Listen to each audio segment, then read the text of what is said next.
Did you have this idea to play Darabuka here? No. In my first drum, I was 6. How did you get the visa? Oh man, long story. Wow. And do you feel home here? Your soul is in your body and your body is your home. My wife actually helped me make the company happen with contracts, flyers, make it more legit. Yeah. But that's cool, you keep all the money in family. Instagram is a great way to connect, so post videos about your instrument.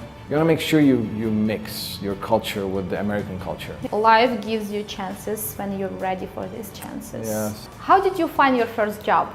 $62. 62 for the whole night? For like 3 hours. 3 hours? Yeah. Now you're making more, right? Way more. But it's not easy to be an immigrant. What is your biggest dream? Big concert and that had just only drums.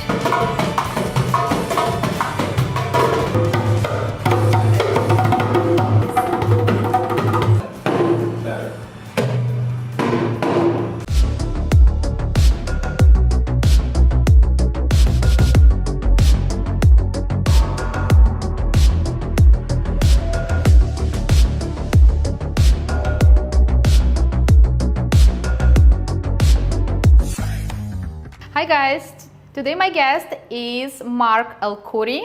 He is famous Darabuka player. Hi Marc! How are you? Great. Thanks for coming. Thank you for having me. Of course. Yeah. Let me know how it all started. Oh, okay. As the Darabuka, I would say I was 4 years old. The way I knew is because my mom put a VHS cassette, you know, those old cassettes? Yes. And it was Christmas night, 1993, because I'm born 89. So then I saw myself playing on a bucket, you know, the bucket, a blue one. I was like, wow, okay, that's interesting. I didn't know that I was already like in my blood, I guess I was just drumming. So then I really loved the drum, and my first drum, I was 6, 1995. My dad bought me my first drum. It was like probably that big, so it was very heavy, and I'm like 6 just carrying it. We bought it from Biblos. Yeah, so I guess it's like I would say this is like something I was born with, you know? Did your dad play Darabuka? No. No? The funny part, my uncle did. Your uncle. My uncle, yeah, he lives in Canada, but he played professionally for a long time. Oh, I didn't really? know that, so I guess, you know, it's kind of like in the How family. gens work? Yeah. That's amazing. And for how long did you play? Since you were 4, right? Yes, I'm 34 today, so 30 years? Oh my God, we have to celebrate this. Yeah. And when you moved to the United States, did you have this idea to play Darabuka here?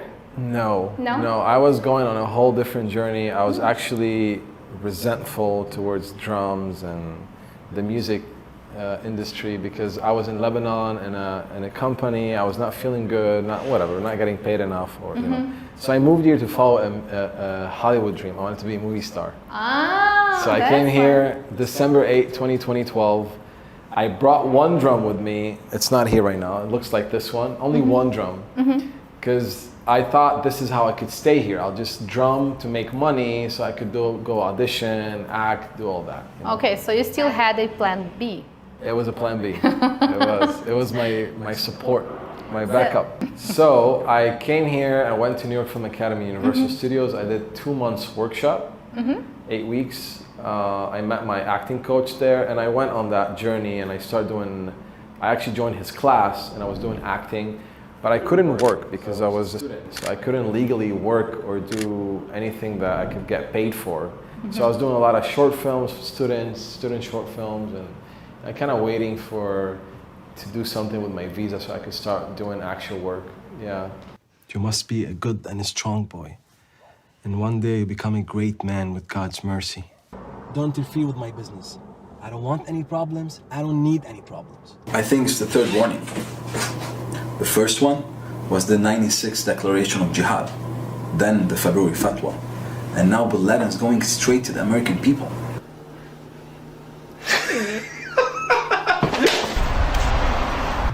Friend and I need to borrow your car. Bro! How did you get the visa? Oh man, long story. Wow. Bunch of stuff. I did apply for an asylum case in the beginning because of the Lebanon situation and me being a Christian. So I was kind of like applying on that kind of thing. But then, and I got a work permit from there. But then I got married to my wife, and I got my actual like green card from my wife. She's an American. Yes. You said you're Christian? Yes. That's interesting. Yeah. Don't you have a lot of Arabic people back in Lebanon? Yes, yes. Right? So supposedly Arabic, there's a lot of Arabic Christians, so people maybe don't know about it. Yeah. Arabic Christian? Yes. Can you explain like what myself, it is? I'm an Arabic Christian. How does it work? Well, because Arabic is a region, right? Arabic is like, I believe there are 22 countries. So anything that is like, it's a region, right? Arabic world, right? But the people, they have different religions. You got Muslim, you got Christians, and you got Catholics and Orthodox, and then you got Sunnah and Shia, a bunch of religions. Okay, but Yeah. can you be Christian back in Lebanon? Yeah. Aren't you prosecuted for being No, Christian? no, not in Lebanon. No, not in Lebanon? No, not at all. It's pretty good, pretty free country to be able to practice. We have a lot of churches. We have a lot of Interesting. Yeah. No, it's not like that. Because previously I had a guest, he's from Iran. That's probably different. Yeah, Way it's different. completely different, yeah. Yeah, no. It used to be like that maybe in the 70s. We had a war, but right now it's not like that. People coexist and live. Obviously, there's always political problems, you know? Yeah. But yeah, it's safe, I would say, for the most part. And for how long did you do acting? So acting, that's interesting, because acting, I did join a theater in Lebanon. When I turned 18, I went to school. I did 4 years major in theater. And then I was in a TV shows back home. I was kind of known, you know. I was like national TV shows. Yeah, I did Movie like star. Yeah, I was. TV show star. I was. I actually, it's funny stories because I was in that TV show. It was very known, like very big TV show. And I'm like 19 and I still don't have a car, so I wait for the bus in the morning to go to school. And people will be driving. I'm like, yeah, that's me. They'll be like, is that? I'm like, yeah, that's me. Did they pay you well for this show? No. I mean, I don't know what well is. Like, I got paid $100. I don't know what's that mean. Like, it was I don't know how money. I don't know. I mean, back then it was not bad, but it's still $100. Like, but I just started, so I didn't know. And then everything changed because I actually was going always back and forth between acting and music. Because if that is like my main passion, acting is something I picked up in my life, you know. But yeah, I mean, I kind of came here to pursue the movie star dream more than the drumming, you know. Yeah. Why did you switch? What You know? happened, you know? Interesting. I switched because I got to a point which we talked about actually before we started. I got tired like auditioning and trying to fit another role or somebody else's, you know, Vision? yeah, or like somebody else's role. Like I wanted to be myself. I didn't want to be other people characters or like I wanted to be me, Mark. So who's Mark? Well, Mark is a drummer, is somebody who's fun and like to make music and make people dance and you know, I have a slogan that says "Drum your worries away." So I'm all about peace and drumming.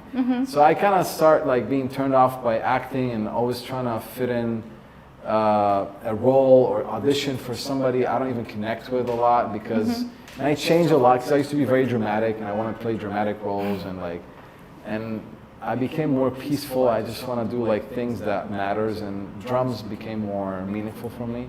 So I wanted to really be more into drums. How did you find your first job?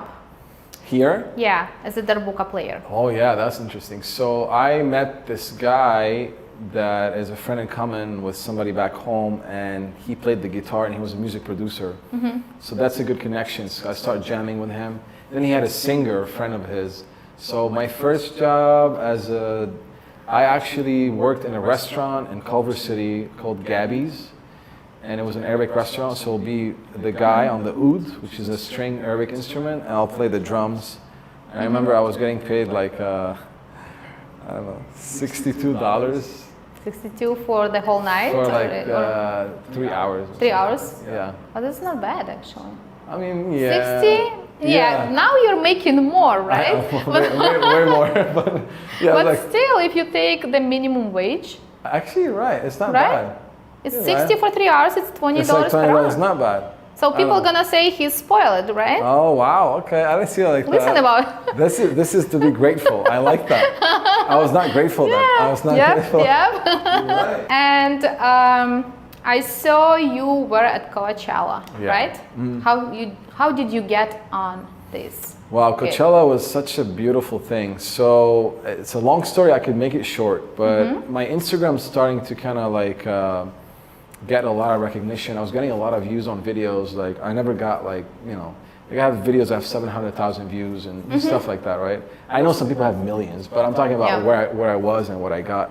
And then this guy DM'd me, and he's a very known singer, the band Magic, right? He's very known.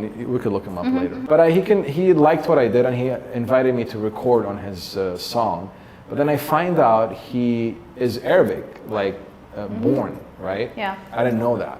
So then I find out that he's with all these people that I actually like. The Weeknd, you know, The Weeknd, like, and Doja Cat, and all these people. They're actually in a big label company that is owned by a Lebanese person, right? So then from that, a year after, I got called for Eliana, who's the singer I worked with for Coachella, because they knew me kind of, and they wanted exactly these instruments because they're ethnic, they're Arabic, Lebanese, Palestinian, you know, Syrian, all this region. So that's how I got called for the gig. It's kind of like through... That's interesting. Just one connection leads to more connections, I know. right? And you never know. Like this guy, I didn't know he knew everybody, and then I met Eliana, and they're all the same kind of label. And now I'm working with them. I actually worked with them. I did Coachella, and then we did another private party together. And there's more stuff, hopefully. Coachella is one of the largest and most popular music festival in the world. The first Coachella festival only cost $50 a day.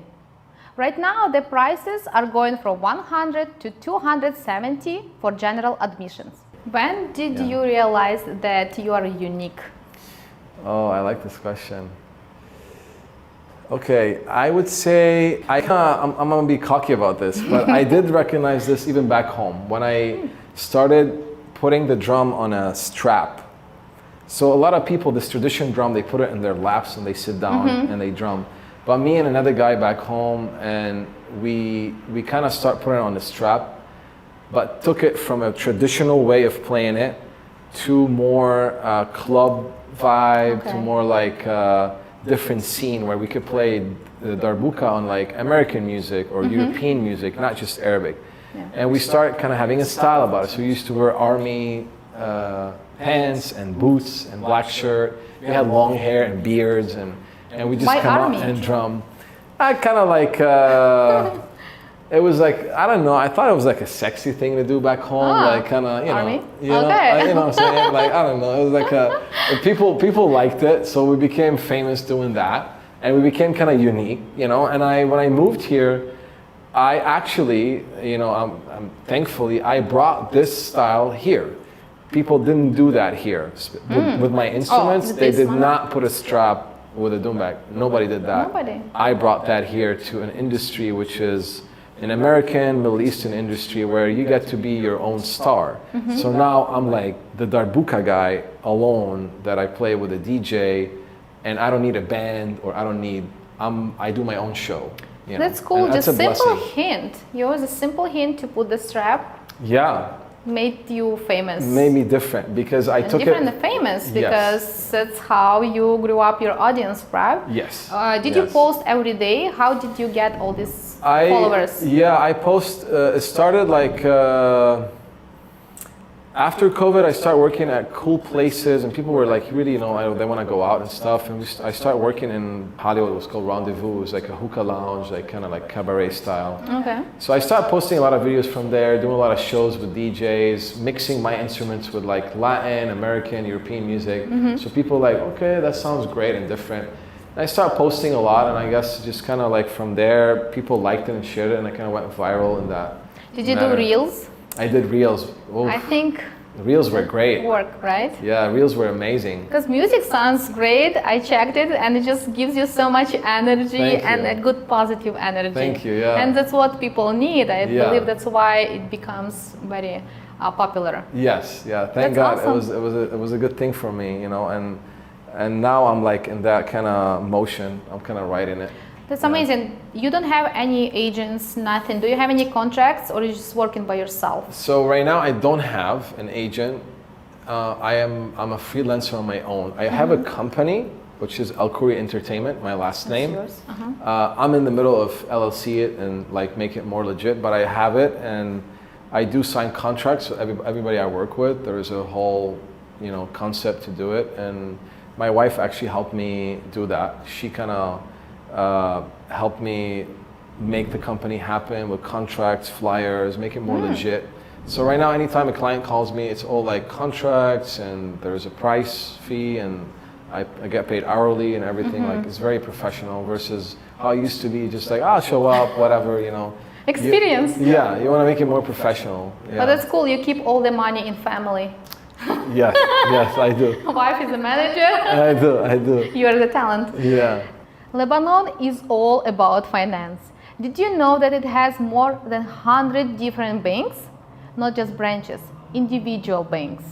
What are the biggest differences between Lebanon and the United States? Ooh, wow, that's a beautiful question. So many. I don't know, when I got here, I was like, kind of almost like lost. Like, okay, everything's big, everything's wide. So many differences. Like, I will tell you a little difference, the liquor store, like, Liquor store? or the grocery store, right? Liquor store. Like, when I got here, I had a connection with a grocery store in my neighborhood. Like, I would go when I get ham or turkey or whatever. It's a different connection you have with your store. You mean like you have you don't personal have- connection Yeah. with the seller? You don't have that The here, owner of the kinda. store. Okay, got it. So you go to a liquor store, even the liquor store is very like foreign. Like, you don't feel comfortable Got as it. an immigrant, I'm saying. I don't know if you felt like that. There's this thing that you go to a liquor store, it's not welcoming, it's not, when you first, you know, get here, everything is just spread out. Everybody's like doing their own thing. There's no really like, you know. Yeah. kinda Yeah. I grew which- up in a small village. I know what you're talking about. So Yeah. I knew everyone in the stores, Yeah. everyone Yeah. actually in the village. Yeah. And it's totally different when you have those connections than here. Yeah. It brings that safety, you feel good. So Yeah. like when I got here, I went to Redondo Beach. I was actually happy because I was like alone, I'm just riding my bike, feeling good. But still, the difference, I would say, it's a wide country, wide, like big. And, you know, sometimes you want that small village kind of. I feel like people make you feel home. That's how many Yes. people you know, how Yeah, many it's people true. you're friends with. That's what makes you feel home Yes. here, at least for me. It's true, it's Right? true. Yeah. Doesn't matter what. Good people around you will make you feel home. Yeah. Yeah. Where are you most invited to? Invited? Like as far as my job? I mean, like or- events. Uh, Are you even invited more to the weddings or more to some corporate, I don't know, events? Right now, I do a lot of weddings. Yeah, I do a Weddings? lot of weddings, a lot of engagement parties, a lot of celebrations. People hire me a lot for celebrations, and There is a big Armenian community here. Yeah. Do they invite you? yes, they do. They do? Yeah. I work. I actually the hookah lounge that was in Hollywood. It was really happening. It was called Rendezvous. It was owned by Armenian, gentlemen, and they were really nice. And I do a lot of Armenian gigs too. They love the culture, and they like the drums. You know, a lot of people, Persians, love the drums. You know, like. I want to come back to the immigration, Yeah. just to help people to Yeah. understand Yeah. everything. Yeah. So when you moved here, did you have the moment when you thought like, I wanted to live here, I just don't want to be here? Oh yeah, I'm sure. You had it? Yeah. You feel you don't belong. There's the belonging, you don't feel that you belong here. You're like, I don't know what I'm doing here. I don't belong anywhere. But then the other thought is you don't belong back home because you left back home. So now that the immigrant struggle is that you're almost like kind of footing, and sometimes you don't feel good, you know, and people, and I'm big on immigrants. I did not publish, but I have a poem book called Immigrant Words. Oh, really? I wrote poems for immigrants, and it's like I about wanna 40 see poems. them. Yeah, I didn't publish it yet. I should. That's You something should. maybe I should do. But I'm very big on immigrants and trying to let American people that are born here or any other country, like native, any other country, to understand how we are and how we feel. It's not easy to be an immigrant. You have to find yourself, you know, in the new country, and that's not always easy because there's always something missing. You know, it's hard. But you can't live with that. Like, you can't actually live with the idea that there's something missing, because if you keep saying that to yourself, you'll never find yourself. So you have to kind of let go of that. There's something missing, and that's why maybe when you have a family, you get to feel home, or if you have kids and a husband and a wife, and you might feel more settled, more comfortable. I don't know.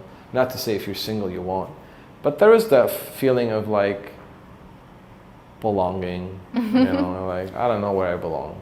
You know. It has been 10 years as you live here, right? Yes, right? Even, I don't know, 10 years? 2012? Like, yeah, almost 11 in almost December. 11, right? Yeah. And do you feel home here? Wow. That's a beautiful question, man. I don't know what to say. Do I feel home?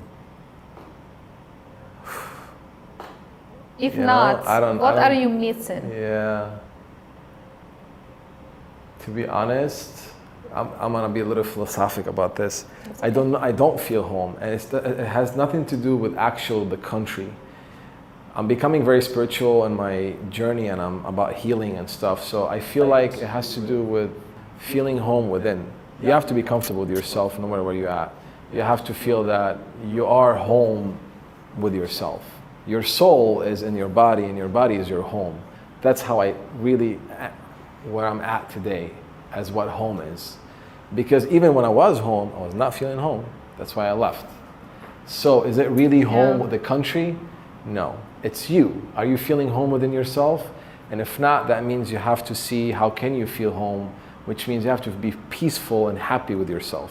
What can you advise to other people, for those who want to make the career of the drummer or another career? What kind of steps they're supposed to take? I would say always, if you have something that is a unique ability, right? I read a book called Millionaire Success Habits by Dean Graziosi. It talks about unique ability, UA. So what is your unique ability? If you're a cameraman, that's all you do and you're good at it, then just do that. You're a host. So find what is that for you and then build on it. Like for me, it was the drum. It was something unique I'm at. I always pushed it away. I never wanted to do it. It's not enough. I don't know what. But I had to face it one day and say, it is enough. That's how I'm living. So I picked it up and I decided to love it more and to make it more a career and a business and grow it and stop like saying, it's just on the side. You don't want to have this attitude is on the side. Nothing should be on the side. Everything, things you do, they should be important for you. So I made it more important in my life. So it's almost a thought. Once I did that, it became more beneficial. I started getting more work. People loved me more. I get a lot of, and now I hire other people. So it's not just me. So now when they call me, I'm not free, I'm not available. I found other drummers that want to work. So now I call them and I hire them and I make a little commission, but then they're working and now I'm expanding and now I have a company. So it all started with me loving my unique skill, what that skill is. To love it and grow it, you know. But you said at the beginning that you had this resistance, that you didn't want to play drums, right? Do you remember the moment when you realized that this is you, that's your uniqueness? You know, it was always a struggle. There was a moment where I felt I was kind of losing myself. I was never satisfied and keep pursuing another career where I feel I was rejected, that people, I'm not really getting what I want. And this is always waiting for me, is always loving me, is always telling me, I got you, this gig, that gig, this money, this teaching, this interview, always giving me things, but I'm like, no, no, no, no, and I'm looking for what's not giving me anything. And that's when you're like, no, I have to put a stop, and I have to hold the people that love me, which is the drum. And I wrote a poem about that. It's that, and I always find my drum holding me. More than I do, I hold her back. I don't have it in my head right now, but something about that, I was always ignoring it, or I call her. Ignoring her, yeah. And I had to be like, no, you are giving me a support and a way to live and to spread my word and my peace, and I want to hold you back and, love you, so kind of thing. So what would be your advice? Just to stop and think what is yours? Because sometimes we want some things that are not ours. Yeah. We want something we think that that's what we're supposed to do, We don't listen to ourselves. I think it's about loving who you are. I had to love myself enough to be like, I am this drummer, and I gotta accept who I am and stop trying to build another image about who I am. Well, I'm a movie star and I'm an actor and I should be on screen, and because I did that, and obviously, when I went to see myself on a big screen, I was like, wow, yeah, and it's great. But I had to be like, I had to love myself more than what I have a fantasy about or what I want to see myself as. Love actually me more.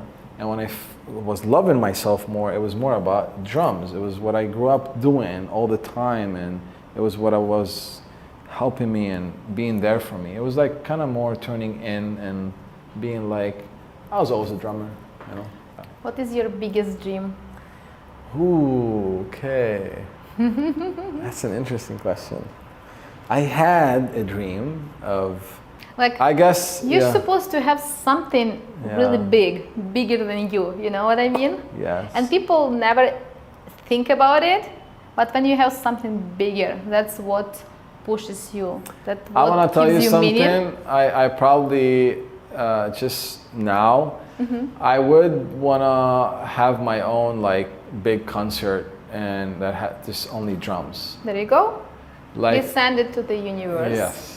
Yeah, when I was on Coachella and I saw how big the stage is, I was like, okay, I want to just do that with only drums, only me on the drum. And I can't see it right now a lot, what that looks like. But I did a play, a theater called A Night on His Drum. And I did have my own little concert. I had 25 people that came to just watch me doing just drums in a little story. That's amazing. Yeah. But do you remember the feeling when you were standing on this stage? It was great.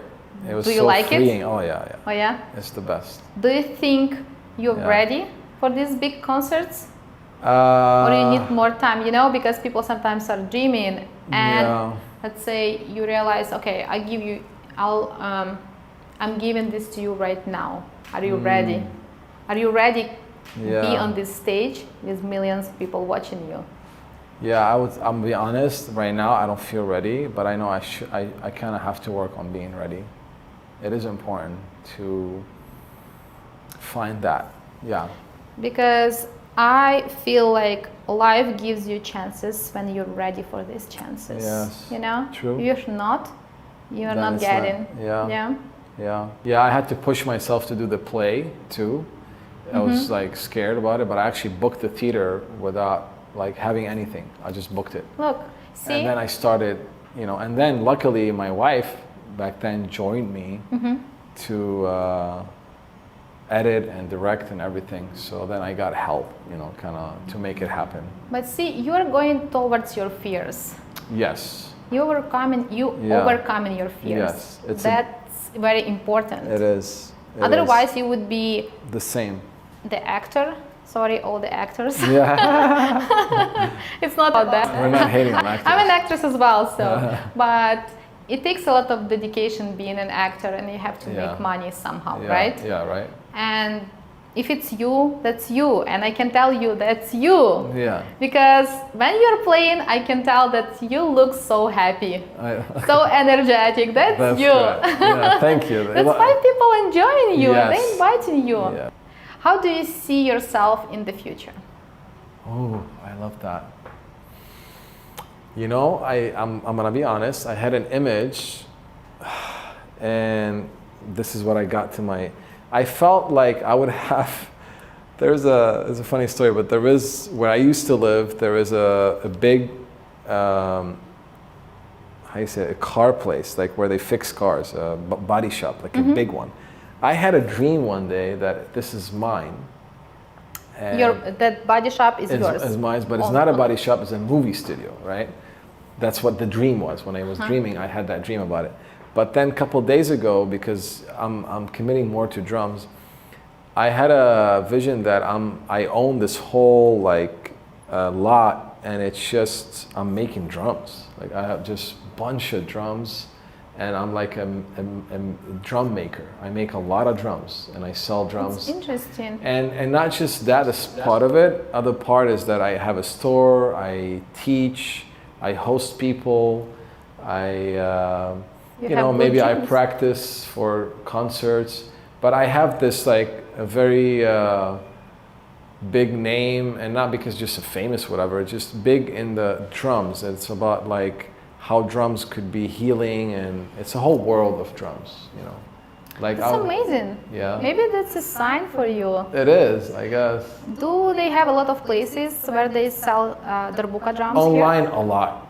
So, Online. but an actual place where you could go buy them, no. There is people that I know, obviously Arabic people, other people, they buy them from the Arab world, or some people buy from Israel or whatever, and they sell them here. Darabuka was originally played in Egypt, Armenia, and Turkey. Historically, darbukas were made of clay or wood with an animal skin stretched over the head. Such material supposed to create high-quality sounds. This is an Egyptian maker, Bino, and it was a gift by my best friend Marcus. And it's, he made it actually handmade. Oh, really? Yeah, it's all handmade. So they make the whole shape. I don't know what's the material really. It might be, I don't know, but then they paint it and they do all the designs and they put that like this. You could actually, take it. Like it's all handmade. Ah, okay. Yeah. It's handmade. It's cool. Yeah, and then this one is a very old drum because this is clay, I believe. No, wait a second. It's not clay. This is a goat skin. Goat skin. This. That's the original how they made them, yeah, right? that's how they're. And the bottom is it used to be clay. And clay could break very fast. So I remember these drums, like if they fall, it's break. So okay. Luckily they made these, they don't break. This one I bought online, and it's an Egyptian drum. And it's called Jawharat al-Fan, which means the jewelry of art. Do they sound differently? They all sound different. This one is not tuned now, so I could, if you want, I could. Wait, Yeah. do you tune them? I do. How? This one, the way you tune it is you heat it up. You have to heat it. So Heat it? you could use a dryer, Hair dryer? hair dryer for a second. That works. But the best option, there's a lamp. You could put a lamp inside of it. Oh, it's empty. Yeah, it's empty now, but there's a lamp. You could install a lamp. Okay. And just plug it and then have it there to heat up the skin. And then the skin stretches and then it becomes tight. And then you can play it. Because right now it might be loose. It's a little loose. But it could It sounds great to me. it does sound actually not bad. It doesn't sound bad. But see that sound? Now this, because it's goat skin, this is synthetic. Which means plastic synthetic. This one sounds way different. That's true.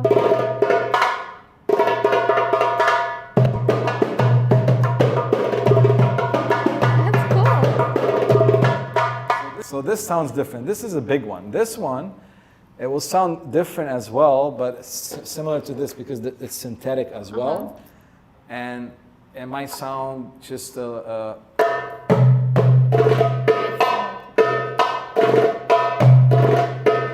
just different. And this one is more a solo kind of. That means like you might have a band where there's a guy playing this bigger drum and this drum, and it's gonna sound just more high pitch. I don't know why, but I like this one the most. Okay, I actually like it too because Yeah? it's different. Yeah. It's old school. Yeah. And when you heat it, I don't have the lamp with me today, but it will sound even like more crispy, so it sounds really good. Yeah. I was watching you and I had this thought, do your fingers hurt when you play the whole night? You know, I do play the whole night, and they used to, but they don't really hurt because the technique is more using your wrists. Wrist. So the fingers won't hurt because the actual power is from your wrists. So I could play all night and I'm fine, but I do put tapes. I tape. How do they help you? The tape will just help with the cuts. There's minor cuts that you could have because of this. Oh, really? Right here. If you see that kind of like the rim to the skin, when you hit for a long time, you know, your skin get kind of at some point. Okay, got it. Like I have calluses, whatever, so they make minor cuts. So, but it doesn't hurt. Like, thank God, I don't know, it doesn't hurt. What would you advise for the people who want to immigrate or who already immigrated and don't know where to start here as a musician? Oh, wow. I would say if you're an immigrant musician and you have something unique that you play, right now on top of my head, I would say Instagram is a great way to connect. So post videos about your instrument. I like fusion stuff, so I always wanted to include my instrument with other music versus playing my own culture.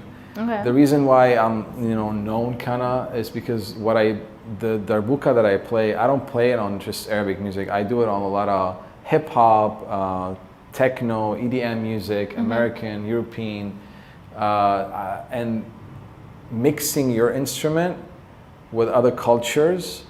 Like let's say a guy from any country, doesn't matter, with a flute, Yeah. I don't know, okay? And if he could play that on like a Dr. Dre song or a Drake, Okay. and it sounds cool, well now you're opening yourself up to other cultures, to an American culture there's people like, and you might catch an ear like, okay, that sounds good, I wanna see more, and then you start opening up for versus staying in your own culture and just doing your own thing in America. You don't want to do that because otherwise, why you moved here? Like you're trying to expand.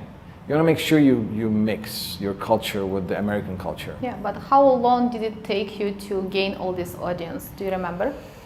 A long time. I mean, maybe 10 years. Like 10 since years? I got here, I've been trying to build and expand and try and. Do you have any hints for the people who want to become famous and to work for some major studios, maybe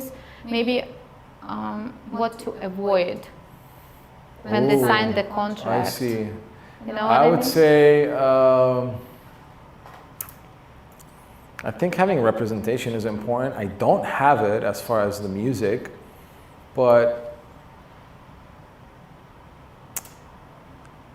almost like don't underestimate yourself. I mean, sometimes you wanna, like, they say don't short sell yourself. Like, know your worth, you know?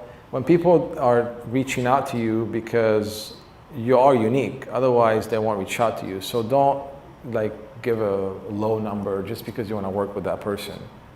And it's not easy because you might lose that opportunity. Yeah. So it is a balance too, it depends where you're at. If you're starting, I would say, it's fine sometimes to get your foot in the door, but once you're there and you wanna, you don't wanna go like crazy, set a crazy number, but you wanna go up the stairs. You wanna see your worth. It's important. Yeah. It is. Amazing. Thank you, you. Mark. Thank I you, just really Oleksandra. want Thank to you. know Yeah. how to play Darabuka. Let's do it. Okay. So how much are your classes? Right now, private, I do 150 a session Okay. for an hour in person. But if we're doing via Zoom, I could do 125 or like on the FaceTime. Okay, got it. And then, but I do have a subscription on my Instagram, so you could subscribe for $9.99 a month, which is $10. You get unlimited access to a lot of videos that I teach the basics of the drum. So Okay, that's amazing. yeah, I feel like it's a good option because people get to go and pay $10 and you know and get what they want. But if they really want to be with me, then it's different, you know. So we're gonna start with the dum, which is your hand, your right hand flat, and then your palm on the rim. Great. And then let's lift it.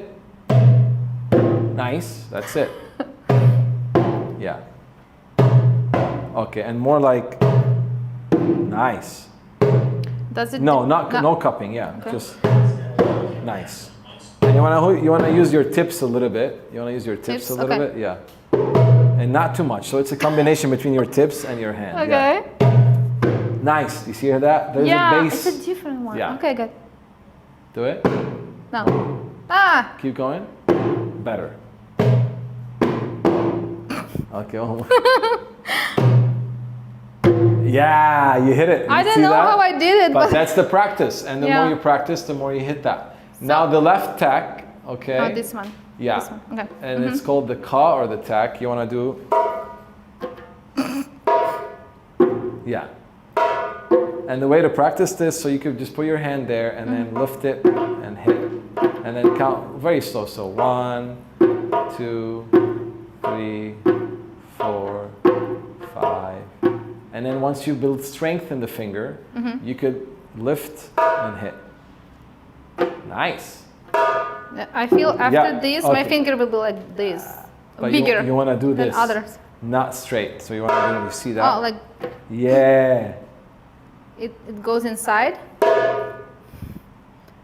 Yes, that's the technique. Now, you can't get it right now because you're new. But the practice would be that. Okay, let's just try a song. Yeah. So maybe the song we're gonna play, it might be. Can you play something that's a little harder? Oh, okay, yeah. Nice.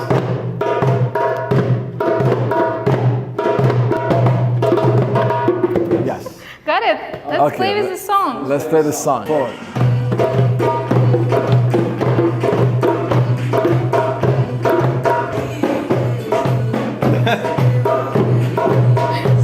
Do you know what this song is about? No, I don't know. Cherries.